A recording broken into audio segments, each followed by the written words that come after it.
തിരുവചനം തിരുവചനം. ഈശോ മിശിഹായ്ക്ക് സ്തുതിയായിരിക്കട്ടെ. പ്രിയപ്പെട്ട ദൈവജനമേ, ഈ വചന ശുശ്രൂഷയിൽ നമുക്കെല്ലാവർക്കും വലിയ ആഗ്രഹത്തോടും ഉണർവോടും കൂടെ പങ്കെടുക്കാം. ലോകത്തെവിടെയിരുന്ന് നീ വചനം കേൾക്കുന്നെങ്കിലും നിൻ്റെ ജീവിതത്തിൽ ഈ വചനം ഒരു അഭിഷേകമായി മാറപ്പെടുവാൻ പ്രാർത്ഥിക്കുക. ഈ വചന ശുശ്രൂഷയിൽ പരിശുദ്ധാത്മാവ് നമുക്ക് നൽകുന്ന ഒരു അഭിഷേക വചനം ഇപ്രകാരമാണ്. പ്രഭാഷകൻ്റെ പുസ്തകം 11 അധ്യായം 21 തിരുവചനം. പ്രഭാഷകൻ 11:21. വചനം ഇങ്ങനെയാണ്: കർത്താവിൽ ശരണം വെച്ച് നിന്റെ ജോലി ചെയ്യുക, ദരിദ്രനെ സമ്പന്നനാക്കാൻ കർത്താവിന് ഒരു നിമിഷം മതി. കർത്താവിൽ ശരണം വെച്ച് നിന്റെ ജോലി ചെയ്യുക, ദരിദ്രനെ സമ്പന്നനാക്കാൻ കർത്താവിന് ഒരു നിമിഷം മതി. പ്രിയപ്പെട്ടവരെ, ഈ വചനം നമ്മുടെ ഹൃദയത്തിങ്കിലേക്ക് സ്വീകരിക്കാം. കർത്താവിൽ ശരണം വെച്ച് ജോലി ചെയ്യുക, എന്നെ സമ്പന്നനാക്കാൻ കർത്താവിനൊരു നിമിഷം വഴി. പിതാവായ ദൈവമേ, പുത്രനായ ഈശോയെ, പരിശുദ്ധാത്മാവേ, നിൻ്റെ അഭിഷേകത്താൽ ഞങ്ങളെ നിറയ്ക്കണമേ, വിശുദ്ധീകരിക്കണമേ. എന്നെ സമ്പന്നനാക്കാൻ കർത്താവെ ഒരു നിമിഷം മതി എന്നുള്ള വചനം വിശ്വസിച്ച് ഞങ്ങൾ പ്രാർത്ഥിക്കുന്നു. അമ്മേ മാതാവേ, ഞങ്ങൾക്ക് വേണ്ടി മധ്യസ്ഥം വഹിക്കണമേ. ആമേൻ. പ്രിയപ്പെട്ടവരെ, ആരും തുണയില്ലാത്തവർക്ക് ദൈവം തുണയുണ്ട്. നിൻ്റെ ജീവിതത്തിൻ്റെ ദാരിദ്ര്യത്തിൻ്റെയും കഷ്ടപ്പാടിൻ്റെ നടുവിൽ നിന്നെ സമ്പന്നനാക്കാൻ കർത്താവിന് ഒരു നിമിഷം മതിയെന്ന് വചനത്തിലൂടെ നമുക്കൊരു സന്ദേശം നൽകുകയാണ്. ഈ സന്ദേശം നിൻ്റെ ജീവിതത്തിൽ നീ സ്വീകരിക്കുക. കർത്താവിൽ ശരണം വെച്ച് ഞാൻ എൻ്റെ ജോലി ചെയ്താൽ കർത്താവ് എന്നെ സമ്പന്നനാക്കും. അതിന് കർത്താവിന് ഒരു നിമിഷം മതി.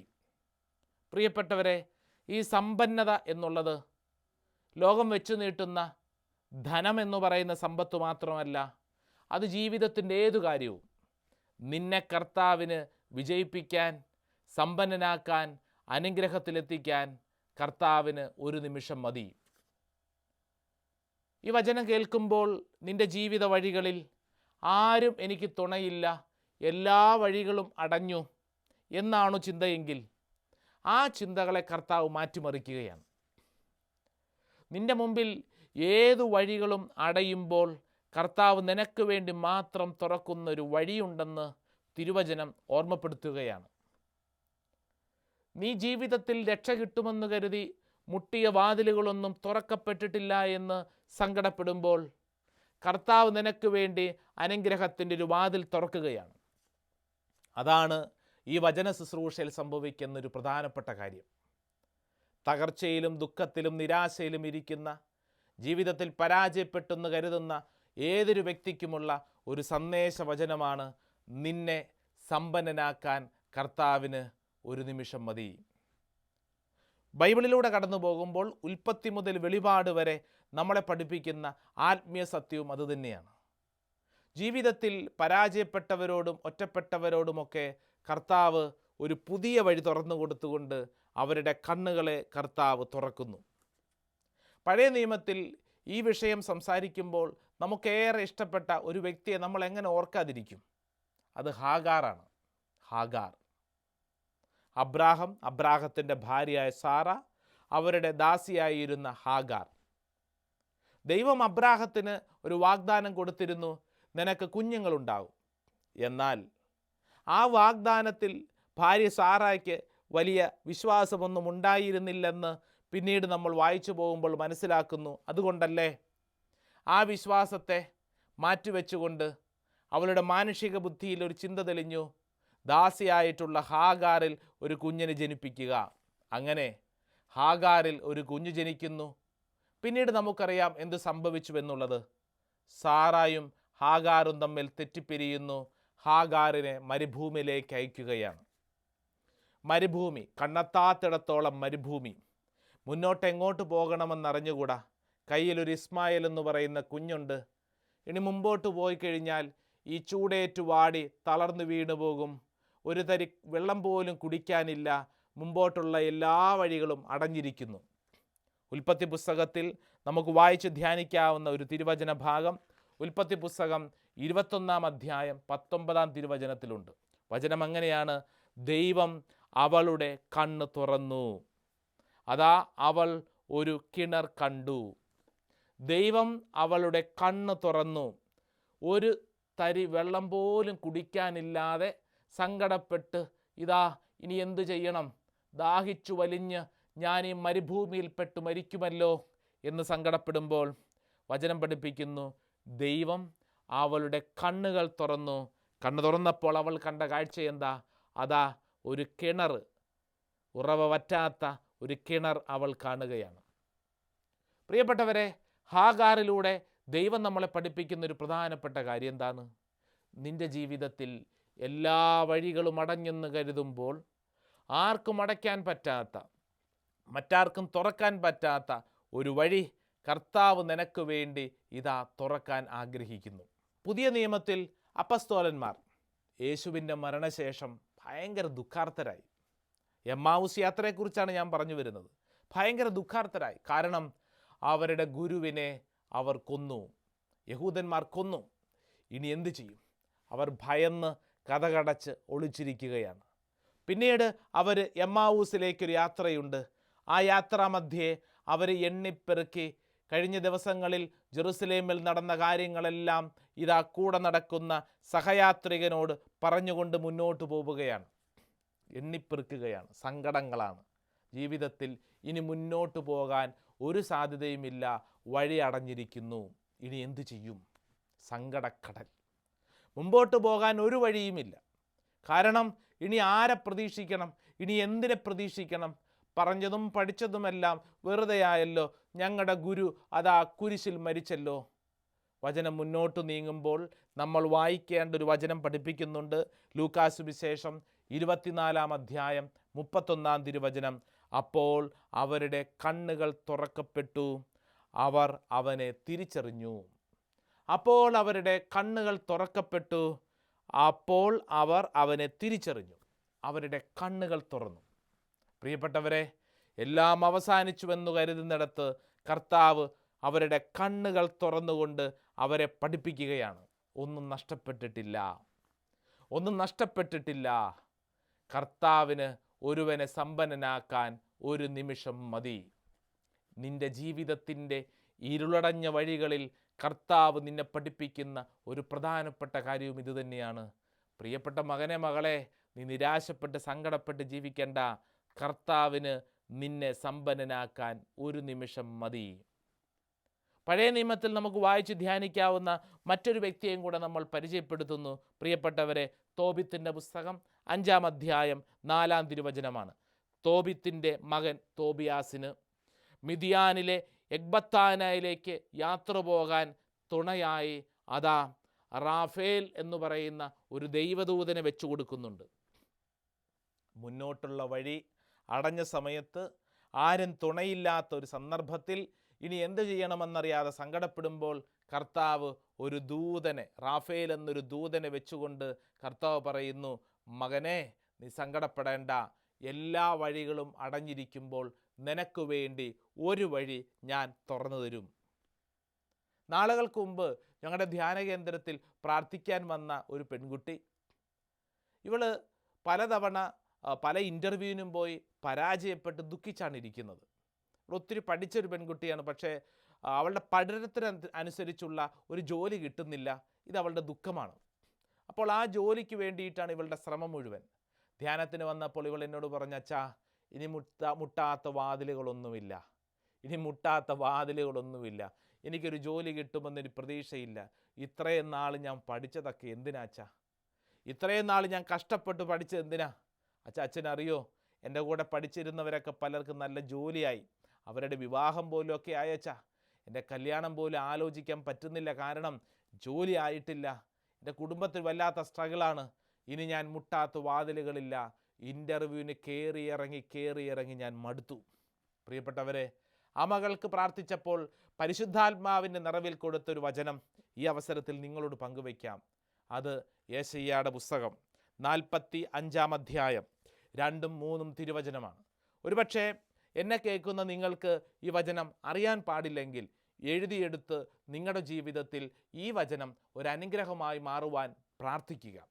അറിയാവുന്നവർ ഈ വചനം വിശ്വസിച്ച് ഏറ്റുപറയുക. പ്രിയപ്പെട്ടവരെ, യെശയ്യായുടെ പുസ്തകം 45 അധ്യായം 2-3 വചനം ഇങ്ങനെ പഠിപ്പിക്കുന്നു: ഞാൻ നിനക്ക് മുമ്പേ പോയി മലകൾ നിരപ്പാക്കുകയും പിച്ചളവാതിലുകൾ തകർക്കുകയും ചെയ്യും. ഞാൻ നിനക്ക് മുമ്പേ പോയി മലകൾ നിരപ്പാക്കുകയും പിച്ചളവാതിലുകൾ തകർക്കുകയും ചെയ്യും. ഇരുമ്പോടാമ്പലുകൾ ഒടിക്കുകയും ചെയ്യും. നിന്നെ പേര് ചൊല്ലി വിളിക്കുന്ന ഇസ്രായേലിൻ്റെ കർത്താവായ ദൈവം ഞാനാണെന്ന് നീ അറിയേണ്ടതിന് അന്ധകാരത്തിലെ നിധികളും രഹസ്യ ധനശേഖരവും നിനക്ക് ഞാൻ തരും. പ്രിയപ്പെട്ടവരെ, ഈ വചനമാണ് ആ പെൺകുട്ടിക്ക് കിട്ടിയ വചനം.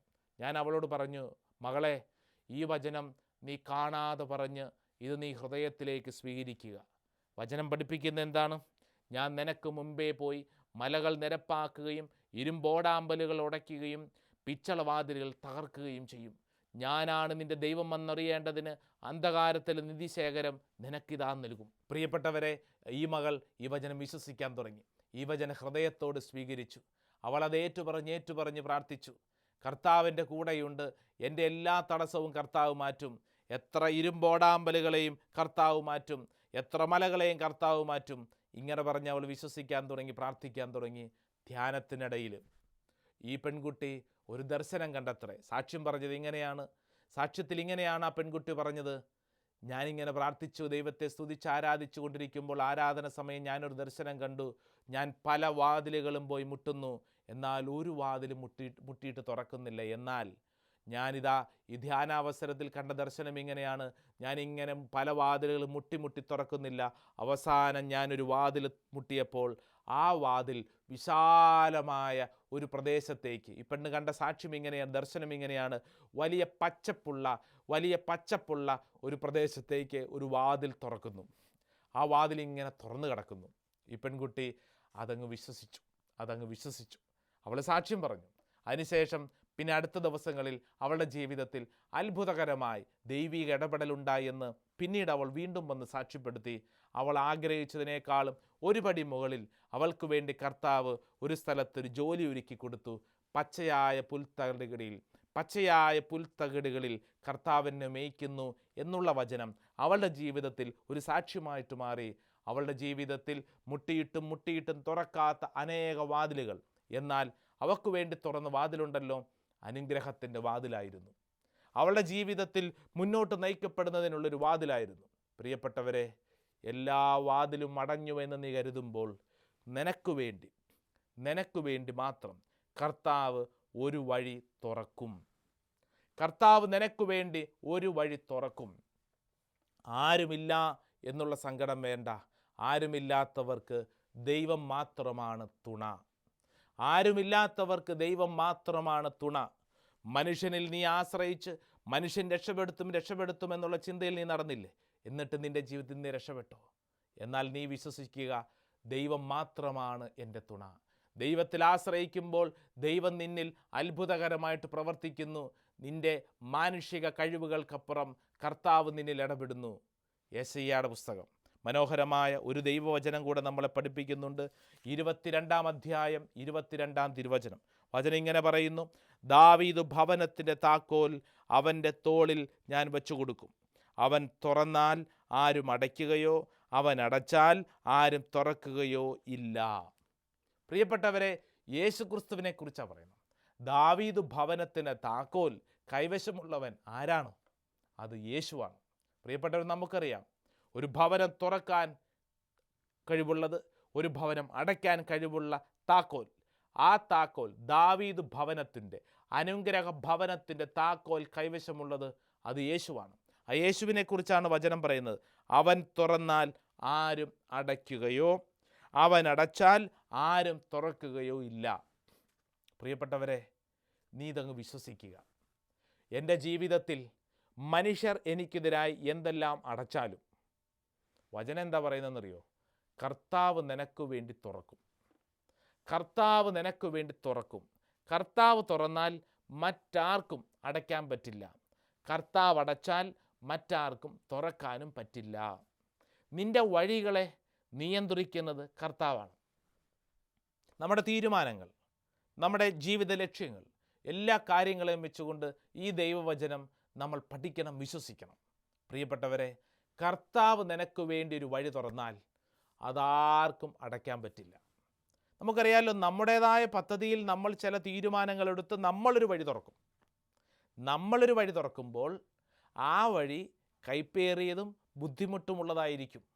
എന്നാൽ ദൈവം തുറക്കുന്ന വഴിയുണ്ടല്ലോ, ആ വഴി നിൻ്റെ ജീവിതത്തിൽ ഒരു വ്യക്തിക്കും അടക്കാൻ പറ്റുന്നതല്ല. ആ വഴി നിൻ്റെ ജീവിതത്തിൽ കർത്താവ് നിന്നെ കൊണ്ട് നടക്കുന്ന വഴികളായിരിക്കും. ചിലരുടെയൊക്കെ വിവാഹ ജീവിതത്തെക്കുറിച്ച് പറഞ്ഞു കേട്ടിട്ടുണ്ട്. അവരുടെ ജീവിതത്തിൽ പല ആലോചനകൾ പലത്, പെണ്ണ് കാണൽ ചടങ്ങ് പലത്. എന്നാൽ അവസാനം കർത്താവ് ഒരുക്കുന്ന ഒരു ആലോചന, കർത്താവ് ഒരുക്കുന്നൊരു വിവാഹം, ആ വിവാഹത്തോട് ബന്ധപ്പെട്ട് എന്ത് സംഭവിക്കുന്നു? കർത്താവ് ആ വ്യക്തിക്ക് വേണ്ടി അത്ഭുതകരമായൊരു കാര്യം അവിടെ ഒരുക്കുകയാണ്. പലതും നടന്നു, പലതും കണ്ടു, പലതും കേട്ടു. എന്നാൽ അതൊന്നും ആ വ്യക്തിയുടെ ജീവിതത്തിൽ അനുഗ്രഹമായിട്ട് മാറുന്നില്ല. കർത്താവിനറിയാം എന്താണ് വേണ്ടതെന്ന്. പ്രിയപ്പെട്ടവരെ, നിൻ്റെ ജീവിതത്തിൽ എല്ലാ വഴിയും അടഞ്ഞെന്ന് കരുതുമ്പോൾ കർത്താവ് നിനക്ക് വേണ്ടി ഒരു വഴി തുറക്കും. യെശയ്യായുടെ പ്രവചനം 45:2-3 വചനം മറക്കരുത്. ഞാൻ നിനക്ക് മുമ്പേ പോയി മലകൾ നിരപ്പാക്കും. ഞാൻ നിനക്ക് മുമ്പേ പോയി മലകൾ നിരപ്പാക്കും. നീ അത് വിശ്വസിക്കുക. മലയെന്ന് പറയുമ്പോൾ നിൻ്റെ ജീവിതത്തിലെ പ്രതികൂലമായ കാര്യങ്ങൾ, എത്ര ഭീകരമായ കാര്യങ്ങളാണെങ്കിലും നീ ആ മലയോട് ചിന്തിച്ചു കൊണ്ടിരിക്കണ്ട. ആ മലയെ ആര് നിരപ്പാക്കും? ഈശോ നിരപ്പാക്കും. നിൻ്റെ ജീവിതത്തിൽ നിനക്ക് വേണ്ടി ദൈവം നൽകുന്നൊരു സംരക്ഷണത്തെക്കുറിച്ചാണ് പറഞ്ഞു. ഞാൻ നിനക്ക് മുമ്പേ പോയി മലകൾ നിരപ്പാക്കുകയും പിച്ചളവാതിലുകൾ തകർക്കുകയും, വീണ്ടും തിരുവചനം പഠിപ്പിക്കുന്നു, ഇരുമ്പോടാമ്പലുകൾ ഒടിക്കുകയും, ഇരുമ്പിൻ്റെ ഓടാമ്പലുകൾ ഒടിക്കുകയും. അപ്പം എത്ര ശക്തമായ പ്രതികൂല കാര്യങ്ങളാണെങ്കിലും കർത്താവ് ഒരു കാര്യം നിനക്ക് വേണ്ടി ഒരുക്കിയാൽ അതാർക്കും തടയാൻ പറ്റില്ല. പ്രിയപ്പെട്ടവരെ, ഈ ഒരു ഉറപ്പാണ് ഈ വചനം കേട്ടുകൊണ്ടിരിക്കുമ്പോൾ നിന്നിലേക്ക് കർത്താവ് പകരുന്ന ഒരു ദൈവിക സംരക്ഷണത്തിൻ്റെ വചനം. എന്നെ കേൾക്കുന്നവരെ, നിങ്ങൾ ചിന്തിച്ച് നോക്കിക്കേ.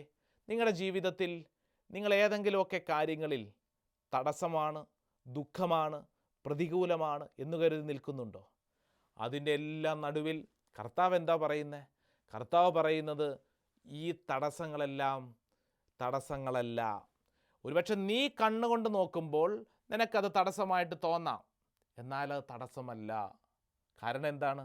കർത്താവ് നമ്മുടെ കണ്ണുകൾ തുറക്കും. കർത്താവ് നമ്മുടെ കണ്ണുകൾ തുറക്കും. പ്രിയപ്പെട്ടവരെ, ബൈബിളിൽ നമ്മൾ വായിച്ചിട്ടില്ലേ, ഹാഗാറിൻ്റെ കണ്ണിന് കാഴ്ചശക്തി എന്തെങ്കിലും കുറവുണ്ടായിരുന്നോ? ഹാഗാർ മരുഭൂമിയിലൂടെ നടന്നു പോയിക്കൊണ്ടിരിക്കുമ്പോഴത്തേക്ക് അവൾ നോക്കുന്നുണ്ട്, പക്ഷെ ഒന്നും അവൾക്ക് കാണാൻ പറ്റണില്ലല്ലോ. എന്നാൽ കർത്താവ് അവളുടെ കണ്ണ് തുറന്നു. ഇന്നോളം അവൾ കാണാതിരുന്നൊരു കാര്യം അവളുടെ കണ്ണുകൾ കൊണ്ട് കാണാൻ പറ്റിയെങ്കിൽ അത് കർത്താവ് അവൾക്ക് വേണ്ടി തുറന്നതാണ്. എമ്മാവൂസിലേക്കുള്ള യാത്രയിൽ കൂടെ യാത്ര ചെയ്യുന്ന വ്യക്തിയെ ഈ ശിഷ്യന്മാർ കണ്ടില്ലേ? അവർ കണ്ടതാ, അവരുടെ കണ്ണുകൾ കൊണ്ട് കണ്ടു. എന്നാൽ കർത്താവ് അവരുടെ കണ്ണുകൾ തുറന്നപ്പോൾ അവർക്ക് ഈശോയെ തിരിച്ചറിയാൻ സാധിച്ചു. പ്രിയപ്പെട്ടവരെ, നമ്മുടെ പ്രാർത്ഥനയും ഇതിനു വേണ്ടിയിട്ടാണ്. കർത്താവേ, എൻ്റെ കണ്ണുകൾ തുറക്കണമേ. അത് നമ്മുടെ ഈ കണ്ണല്ല, നമ്മുടെ പുറം കണ്ണല്ല, നമ്മുടെ അകക്കണ്ണ്. ഈ അകക്കണ്ണ് തുറന്നു കഴിഞ്ഞാൽ നമുക്ക് ഒത്തിരി കാഴ്ചകൾ, ഇന്നോളം കാണാത്ത കാഴ്ചകൾ കാണാനായിട്ട് സാധിക്കും. ഇത് തിരുവചനം നൽകുന്ന ഒരു വലിയ ഉറപ്പാണ്. അകക്കണ്ണ്, ഈ അകക്കണ്ണ് തുറന്നു കഴിഞ്ഞാൽ നമ്മൾ കാണുന്നതെല്ലാം യേശുവിലൂടെ ആയിരിക്കും കാണുന്നത്. യേശുവിൻ്റെ കണ്ണുകളിലൂടെ ആയിരിക്കും കാണുന്നത്. യേശുവിൻ്റെ കണ്ണുകളിലൂടെ നമ്മൾ നോക്കിക്കഴിഞ്ഞാൽ അസാധ്യമെന്ന് പറയുന്ന കാര്യങ്ങളെല്ലാം സാധ്യമായിട്ട് മാറും. പ്രിയപ്പെട്ടവരെ, യേശുവിൻ്റെ കണ്ണുകളിലൂടെ കാണാൻ പറ്റുക, അത് വലിയൊരു അത്ഭുതകരമായ കാര്യമാണ്. ഒരു ധ്യാന ശുശ്രൂഷയിലൊക്കെ നമ്മൾ എന്തിനു വേണ്ടിയിട്ട് പഠിക്കുന്നത്? നമ്മുടെ പ്രാർത്ഥനയൊക്കെ 1-ാം ദിവസം മുതൽ ദൈവസ്നേഹത്തെക്കുറിച്ചും പാപത്തെക്കുറിച്ചും പരസ്നേഹത്തെക്കുറിച്ചും അനുതാപത്തെക്കുറിച്ചും ക്ഷമയെക്കുറിച്ചൊക്കെ പഠിച്ച് എന്തിനെക്കുറിച്ചാണ്? അടിസ്ഥാനപരമായി യേശുവിൻ്റെ കണ്ണുകളിലൂടെ ഒരു കാര്യത്തെ കാണാൻ നമ്മൾ പഠിക്കുകയാണ്. ആ യേശുവിൻ്റെ കണ്ണുകളിലൂടെ കാണാൻ പഠിക്കുന്നതനുസരിച്ച് നമ്മുടെ മുമ്പിലെ തടസ്സങ്ങൾ അത് സാവധാനം അലിയപ്പെടും. അതാ യേശയ്യാ പ്രവാചകൻ പറഞ്ഞത്, മല ഇടിച്ചു നിരപ്പാക്കപ്പെടും, ഇരുമ്പോടാമ്പലുകൾ തകർക്കപ്പെടും, സകലതും മാറ്റപ്പെടും. നിനക്കു വേണ്ടി കർത്താവ് അന്ധകാരത്തിലെ നിധികൾ, രഹസ്യ നിധി ശേഖരവും തുറക്കപ്പെടും. പ്രിയപ്പെട്ട സഹോദര സഹോദരി, ഇതൊരു വാഗ്ദാനമാണ്. ഈ വാഗ്ദാനം നീ ഹൃദയത്തിങ്കിലേക്ക് സ്വീകരിക്കുക. എനിക്ക് വേണ്ടി എൻ്റെ കർത്താവ് ഒരുക്കുന്ന പുതിയൊരു അത്ഭുതത്തിൻ്റെ കൃപ, അതായത് എല്ലാ കാര്യങ്ങളെയും യേശുവിൻ്റെ കണ്ണുകളിലൂടെ കാണാനുള്ളൊരു കൃപ. ഈ കൃപയിലേക്കാണ് നമ്മളെല്ലാം വളരേണ്ടത്. യേശുവിൻ്റെ കണ്ണുകളിലൂടെ കാര്യങ്ങൾ കാണാൻ പറ്റുന്ന ഒരു അത്ഭുത കൃപയിലേക്കാണ് നമ്മൾ വളരേണ്ടത്. യേശുവിൻ്റെ കണ്ണുകളിലൂടെ കണ്ടാൽ എന്താണ് പ്രത്യേകത? യേശുവിൻ്റെ കണ്ണുകളിലൂടെ കണ്ടു കഴിഞ്ഞാൽ നമ്മുടെ മുമ്പിൽ ദൈവം ഒരുക്കുന്ന ഇന്നോളം നമ്മൾ കാണാത്ത പലതും കാണാൻ തുടങ്ങും. വിശുദ്ധ ഗ്രന്ഥത്തിൽ യേശു കണ്ടവരും യേശുവിനെ നോക്കിയവരും അനുഗ്രഹം പ്രാപിച്ചിട്ടുണ്ട്. ശ്രദ്ധിച്ചിട്ടില്ലേ? ഈശോ നോക്കിയവരൊക്കെ അനുഗ്രഹം പ്രാപിച്ചു. ഈശോയെ നോക്കിയവരും അനുഗ്രഹം പ്രാപിച്ചു. ഈശോ നോക്കിയവരെയൊക്കെ എന്ത് സംഭവിച്ചു? അവരുടെ ജീവിതത്തിൻ്റെ കുറവിലേക്ക്, അവരുടെ ജീവിതത്തിൻ്റെ രോഗത്തിലേക്ക്, അവരുടെ ജീവിതത്തിൻ്റെ ഇല്ലായ്മയിലേക്ക് ഇറങ്ങിച്ചെല്ലാൻ ഈശോയ്ക്ക് സാധിച്ചു. ഒറ്റപ്പെട്ടവൻ്റെയും വേദനിക്കുന്നവൻ്റെയും മുമ്പിലേക്ക് ഈശോ കടന്നു ചെന്ന് കൃത്യം വ്യക്തമായിട്ട് അവരോട് ഈശോ ഓരോരോ കാര്യങ്ങൾ പറഞ്ഞു. എന്നിട്ട് അവരെ നെഞ്ചോട് ചേർത്ത് നിർത്തിയിട്ട് പറഞ്ഞു, ആരും കൂടെയില്ലെങ്കിലും ഞാൻ കൂടെയുണ്ട്. ആരും കൂടെയില്ലെങ്കിലും ഞാൻ കൂടെയുണ്ട്. അത് കുഷ്ഠരോഗിയാവട്ടെ, തളർവാദ രോഗിയാവട്ടെ, ജീവിതത്തിൻ്റെ ഏത് ഞെരുക്കങ്ങളിലൂടെ പോയ വ്യക്തിയാവട്ടെ, അവരെല്ലാവരെ നെഞ്ചോട് ചേർത്തിട്ട് ഈശോ പഠിപ്പിച്ചത് എന്താ? ആരുമില്ലെങ്കിലും മക്കളെ ഞാൻ കൂടെയുണ്ട്. സമൂഹത്തിൽ ഒറ്റപ്പെട്ടവരെ അവൻ ചേർത്ത് പിടിച്ചു. പ്രിയപ്പെട്ടവരെ, ആരും തുണയില്ലാത്തവർക്ക് ദൈവം തുണയുണ്ട്. ആരും തുണയില്ലാത്തവർക്ക് ദൈവം തുണയുണ്ട്. സാമ്പത്തികമായി ഏതെങ്കിലും തടസ്സങ്ങളുണ്ടെന്ന് കരുതി സങ്കടപ്പെടുന്ന സഹോദരനുണ്ടോ, സഹോദരിയുണ്ടോ? നീ പ്രാർത്ഥിച്ചോ. കർത്താവ് നിനക്ക് വേണ്ടി ഒരു വചനം നൽകുന്നുണ്ട്. ഫിലിപ്പർക്ക് എഴുതിയ ലേഖനം 4-ാം അധ്യായം 19-ാം തിരുവചനം, വളരെ പ്രശസ്തമായ തിരുവചനം.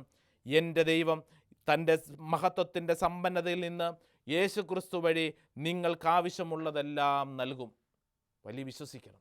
ഫിലിപ്പർക്ക് എഴുതിയ ലേഖനത്തിൽ പൗലോസ്ലീഹ പ്രഖ്യാപിക്കുകയാണ്, ഇതാ എൻ്റെ ദൈവം തൻ്റെ മഹത്വത്തിൻ്റെ സമ്പന്നതയിൽ നിന്ന് യേശു ക്രിസ്തു വഴി എനിക്ക് എന്തെല്ലാം വേണോ അതെല്ലാം എനിക്ക് നൽകും.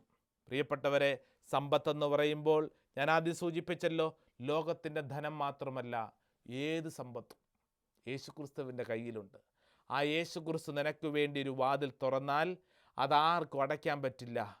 ആ തുറക്കപ്പെട്ട വാതിലിലൂടെ അനുഗ്രഹത്തിലേക്ക് നമുക്ക് പ്രവേശിക്കാം. അതിനുള്ള വിളിയാണ് കർത്താവ് ഈ വചനം കേട്ടുകൊണ്ടിരിക്കുമ്പോൾ നിന്നിലേക്ക് കർത്താവ് നൽകുന്നത്. പ്രിയപ്പെട്ടവരെ, തടസ്സങ്ങളുടെ മുമ്പിൽ കർത്താവ് പുതിയൊരു വഴി നിനക്ക് വേണ്ടി ഒരുക്കുന്നു. സാധാരണ നമ്മൾ പറയുന്നത് പോലെ ഒരു വഴി അടഞ്ഞാൽ കർത്താവ് നിനക്ക് വേണ്ടി 7 വഴികൾ തുറക്കും. അതുകൊണ്ട് നിരാശപ്പെടല്ലേ, സങ്കടപ്പെടല്ലേ. ഇനി ആരും കൂടെയില്ല എന്നുള്ള സങ്കടം വേണ്ട. ആരും തുണയില്ലാത്തവർക്ക് ദൈവം തുണയുണ്ട്. പ്രഭാഷകൻ്റെ പുസ്തകത്തിൻ്റെ വചനം മറക്കരുത്. 11-ാം അധ്യായം 21-ാം തിരുവചനം. വചനത്തിൽ ഇങ്ങനെ പഠിപ്പിക്കുന്നു, കർത്താവിൽ ശരണം വെച്ച് നിന്റെ ജോലി ചെയ്യുക, ദരിദ്രനെ സമ്പന്നനാക്കാൻ കർത്താവിന് 1 നിമിഷം മതി. കർത്താവിന് 1 നിമിഷം മതി. നീ ആശ്രയിക്കുക. നിന്റെ ജോലി നീ വിശ്വസ്തയോടെ ചെയ്യുക. കർത്താവ് നിന്നെ സമ്പന്നനാക്കും. ആ സമ്പന്നത ആർക്കും എടുത്തു കളയാൻ പറ്റുന്നതല്ല. കാരണം കർത്താവ് വഴി തുറന്നാൽ ആർക്കും ആ വഴി അടയ്ക്കാനാവില്ല. പ്രിയപ്പെട്ടവർ, ഈ വചന ശുശ്രൂഷയിൽ ഈ അനുഗ്രഹം ഹൃദയത്തിലോട്ട് സ്വീകരിക്കാം. ആരും തുണയില്ലാത്തവർക്ക് എൻ്റെ ദൈവം തുണയുണ്ട്. ദരിദ്രനെ സമ്പന്നനാക്കാൻ കർത്താവിന് 1 നിമിഷം മതി.